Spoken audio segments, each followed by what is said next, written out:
Many of you will be heading back to work. And as more and more businesses reopen, there are growing concerns about lawsuits. Lawmakers in Congress are pushing for a law to protect employers from liability if workers contract the coronavirus. Others are opposed to this. Local experts tell On Your Side's Ken Amaro that there is no simple solution. As business reopened, the owners face two tough questions: how to protect workers and customers from COVID-19, and how to keep from being sued from someone who may have contracted the virus in their business. We are entering a new era. This is sort of uncharted waters. Attorney James Poindexter with Poindexter and Delegal specialize in employment issues. I think it's going to have to change the way we do business.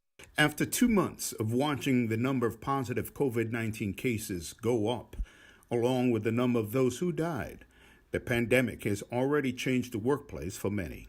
Just saw that Twitter announced that all of their employees are going to work from home indefinitely. Will sanitizing the office space and following the CDC's social distancing guidelines be enough?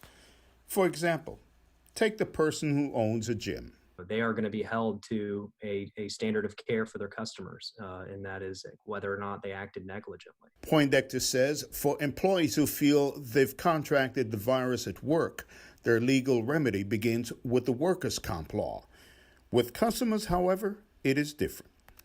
Employers or business owners owe a duty of acting reasonably and not negligently when it comes. Poindexter supports small businesses reopening, but he's opposed to a new law to protect business owners from COVID-19 lawsuits. You know, at the end of the day, while we do want to protect businesses, we don't want to give anybody a golden ticket to be negligent. Ken Amaro, First Coast News, On Your Side.